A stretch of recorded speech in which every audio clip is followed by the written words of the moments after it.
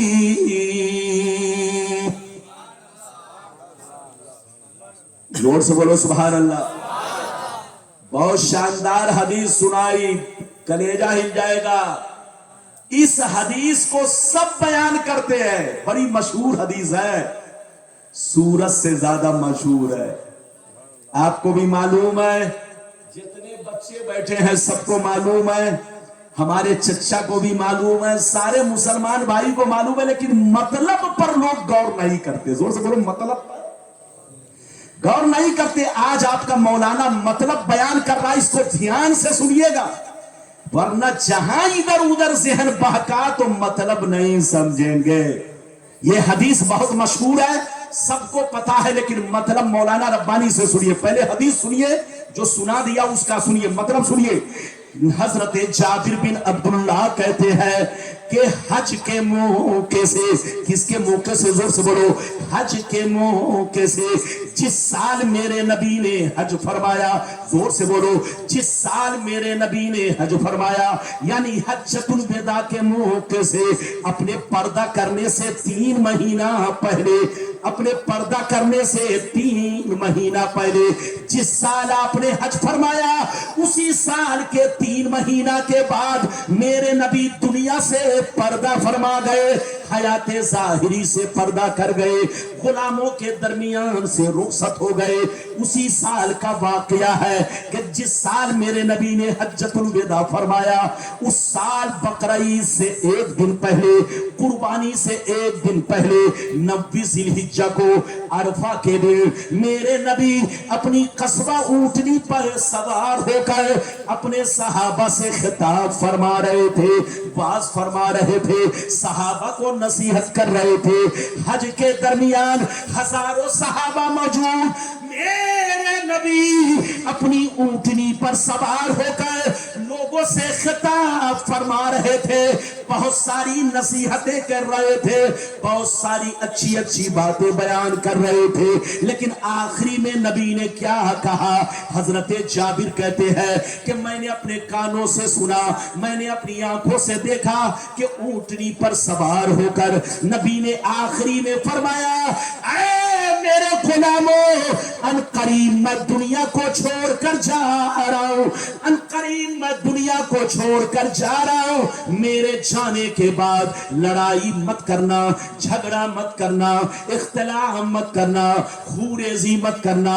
حدیث کا مطلب یہی ہے کہ آپس میں جھگڑنا نہیں, لڑائی مت کرنا, اختلاف مت کرنا, میرے جانے کے بعد لڑائی مت کرنا. میں جا رہا ہوں ضرور, مگر تمہارے درمیان 2 قیمتی چیزیں چھوڑ کر جا رہا ہوں, 2 عظیم چیز چھوڑ کر جا رہا ہوں, 2 رہنما چھوڑ کر جا رہا ہوں, 2 رہبر چھوڑ کر جا رہا ہوں. ایک قرآن ہے, ایک قرآن ہے, دوسری اہل بیت ہے. میرے جانے کے بعد لڑائی مت کرنا, جھگڑا مت کرنا, قرآن کو بھی پکڑے رہنا, اہل بیت کو بھی پکڑے رہنا. جب تک دونوں کو پکڑے رہو گے ہرگز گمراہ نہیں ہو سکتے. کتنے لوگوں نے حدیث سن لیا؟ ہاتھ اٹھا کر بولو سبحان اللہ. لگتا ہے تھوڑا کم سمجھے آپ لوگ. اگر کم سمجھے تو ایک مرتبہ اور سمجھا دوں. ہاتھ اٹھا اور زور سے بولو. نبی نے کیا کہا؟ جلدی بولو. 2 چیزیں چھوڑ رہا ہوں. کب کہا؟ ارے بولو کب کہا؟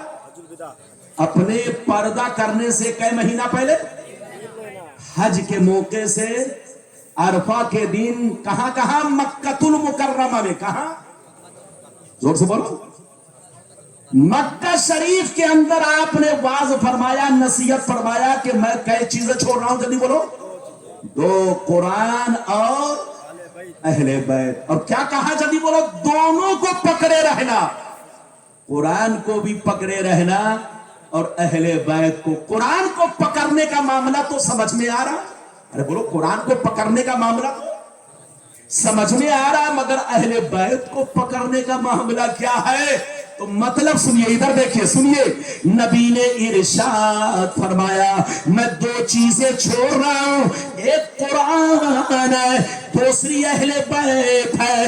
قرآن کو بھی پکڑے رہنا. قرآن کو اس لیے پکڑنا, قرآن کو اس لیے پکڑنا کہ یہ اللہ کی مضبوط رسی ہے, اللہ کی مضبوط رسی ہے. اللہ کا سارا قانون قرآن میں موجود ہے. اس میں نماز کا طریقہ, روزے کا طریقہ, حج و زکات کا طریقہ, کھانے پینے کا طریقہ, شادی وواہ کا طریقہ, نکاح طلاق کا طریقہ, زندگی کا سارا قانون, زندگی کی ساری چیزیں, دنیا کی ہر چیز قرآن میں موجود ہے. قرآن کو اس لیے پکڑنا کہ اللہ تک پہنچنے کا ذریعہ ہے, اللہ کی مضبوط رسی ہے. اور اہل بیت کو اس لیے پکڑنا کہ جو اہل بیت ہوں گے ان کی زندگی قرآن کے مطابق ہوگی. اہل بیت کو اس لیے پکڑنا کہ جو اہل بیت ہوں گے ان کی زندگی, بولو ان کی زندگی کس کے مطابق ہوگی؟ تو قرآن کو اس لیے پکڑنا کہ اللہ کی کتاب ہے, اور اہل بیت کو اس لیے پکڑنا کہ بولو اہل بیت کی زندگی قرآن کے مطابق ہوگی. جو قرآن میں سے سمجھ میں نہیں آئے گا تم ان کی زندگی دیکھتے چلے جاؤ گے, قرآن سمجھ میں آتا چلا جائے گا. بات سمجھ میں آ رہی ہے؟ یہ ہے حدیث کا مطلب جو میں نے آپ کو بیان کیا. اس حدیث سے بھی پتا چلا کہ اہل بیت حق پر ہیں. ہاتھ اٹھا کر بولو اہل بیت, زور سے بولو اہل بیت. اور جب اہل بیت حق پر ہے تو کربلا والے حسین بھی حق پر ہے. جو ان کو برا کہے وہ جہنمی ہے. ہاتھ اٹھا کر بولو جو ان کو برا کہے وہ جہنمی ہے. بس دو حدیث سنیے, تقریر ختم. 10 منٹ میں جلدی جلدی. اجازت ہے؟ لیکن لگتا ہے کہ یہ بچہ گھبرا رہا ہے. گھبراؤ نہیں, اجازت ہے تو میں حدیث سناؤں. سارا مجمع ہاتھ اٹھا کر بولو سبحان اللہ, اور زور سے بول دو سبحان اللہ. ماشاءاللہ غور سے سنو. مشکاۃ شریف جلد ثانی باب مناقب اہل بیت صفحہ نمبر 573. عن ابی ذر الغفاری رضی اللہ تعالی عنہ قال قال رسول اللہ صلی اللہ تعالی علیہ وسلم الا ان مثل اہل بیتی مثل سفینۃ نوح فمن رکبها فنجا ومن تخلف عنها فهلك. زور سے بول دو سبحان اللہ. گھبرائیے نہیں, بس 10 منٹ اور آپ کا ٹائم لوں گا. اگر پیشاب کی ضرورت ہو تو برداشت کر لیجئے. مولانا ربانی آپ کو بار بار نہیں ملیں گے. مجھ کو نزلہ کی شکایت ہے, پھر بھی تقریر زبردستی میں کر رہا ہوں. بولو جب کسی کے ناک, بولو سردی ہو جاتی ہے, کسی کو ناک سے پانی گرنے لگتا ہے تو بدن کا پانی سوکھنے لگتا ہے. لیکن ادھر دیکھیں میرے ناک سے پانی گر رہا ہے لیکن بدن سے بھی پانی گر رہا ہے. یہ محبت کا پانی ہے, نبی کے عشق میں یہ پسینہ گر رہا ہے, حسین کی یادوں میں یہ پسینہ گر رہا ہے. یہ پسینہ ادھر دیکھو ایسا ہے کہ قیامت میں اللہ اگر مجھے بخشنا چاہے گا تو ایک قطرہ پسینے کے ذریعے وہ رحیم و کریم بادشاہ ہے, میری مغفرت فرما دے گا. ادھر دیکھو, اللہ اگر عدل فرمائے تو کوئی بچ نہیں سکتا, اور اللہ فضل فرمائے تو کوئی پاپی بولو جہنم میں جا نہیں سکتا. وہ بڑا رحیم ہے. میں نے جو آپ کو حدیث سنائی, مطلب سنیے, مطلب جلدی جلدی سنیے. نبی نے ارشاد فرمایا کہ میری اہل بیت علیہ السلام کی کشتی کی طرح ہے. کس کی طرح ہے؟ زور سے بولو. نبی نے فرمایا کہ میری اہل بیت کو عام لوگوں کی طرح مت سمجھنا, بازارو لوگوں کی طرح مت سمجھنا, تم لوگ اپنے باپ دادا کی طرح مت سمجھنا.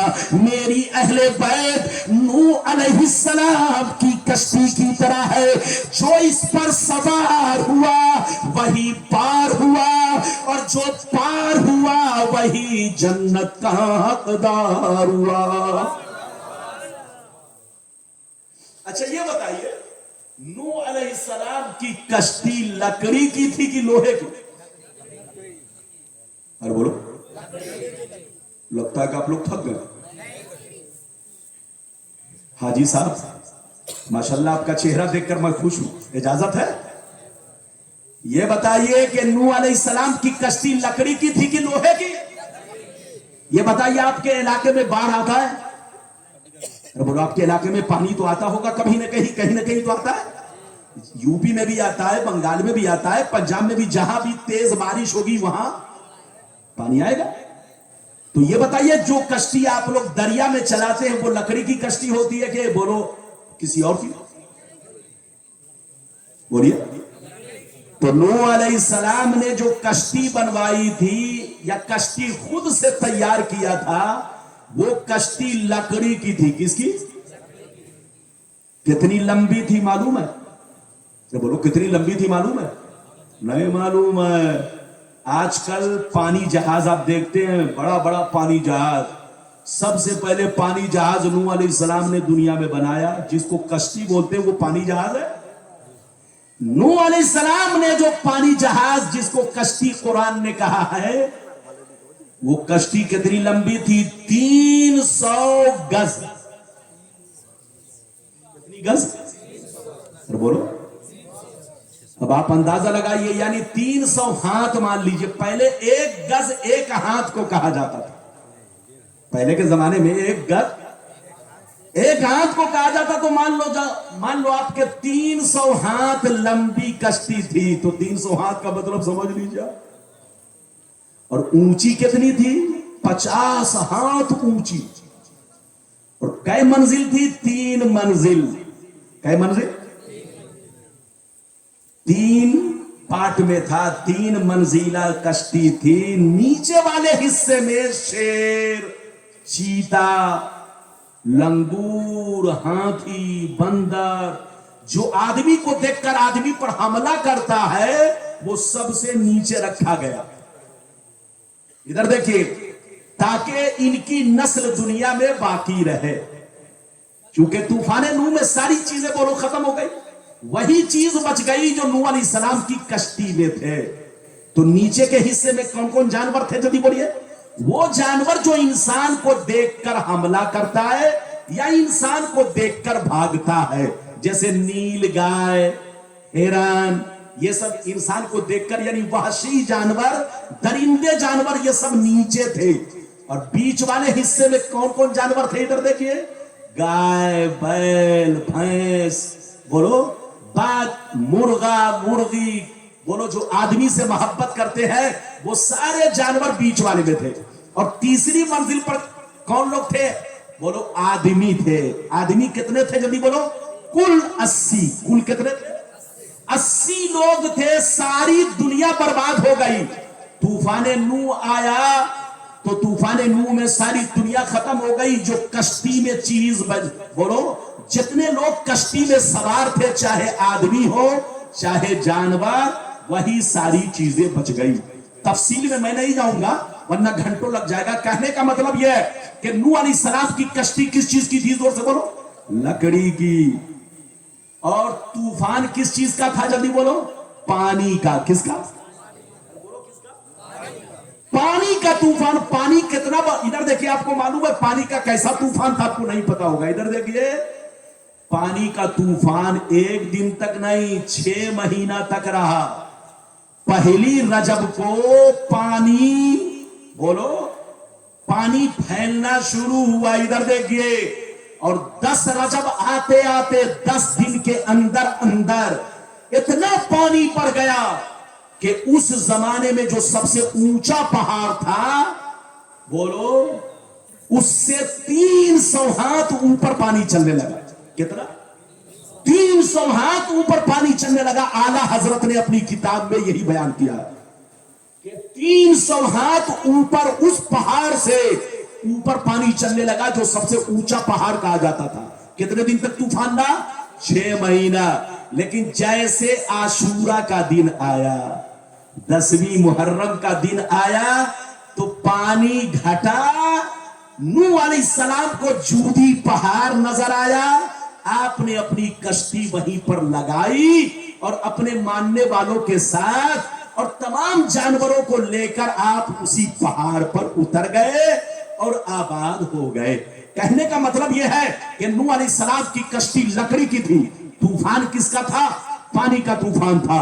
نبی نے فرمایا کہ میری اہل بیت نوح علیہ السلام کی کشتی کی طرح ہے. تو مطلب کیا ہے؟ مطلب یہ ہے، سن لو، وہاں لکڑی کی کشتی تھی لیکن کربلا کے میدان میں لکڑی کی کشتی نہیں بلکہ شریعت کی کشتی ہے.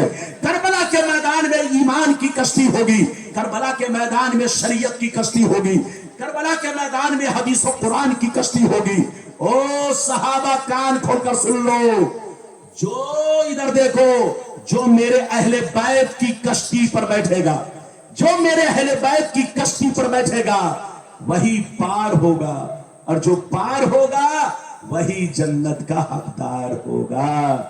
نبی نے فرمایا میری اہل بیت نوح علیہ السلام کی کشتی کی طرح. مطلب یہ ہے، غور سے سنیے، مطلب یہ ہے کہ کربلا کے میدان میں میری اہل بیت کی کشتی لکڑی کی نہیں، ایمان کی کشتی ہے، شریعت کی کشتی ہے، حدیث و قرآن کی کشتی ہے.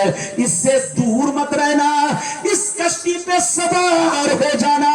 اس کے کھیونہار میرے حسین ہوں گے، میرا نواسا حسین ہوگا. جو اس کشتی پر سوار ہوگا وہی پار ہوگا، اور جو پار ہوگا وہی جنت کا حقدار ہوگا. اور جو اس کشتی سے پیچھے رہ جائے گا، یزید کا ساتھ دے گا، چاہے علامہ کا بیٹا ہو چاہے صحابی کا بیٹا ہو، وہ سب گمراہ ٹھہرے گا. اس لیے کربلا کے میدان میں جتنے لوگ حسین کو قتل کرنے گئے وہ سب گمراہ ہے، سب جہنمی ہے.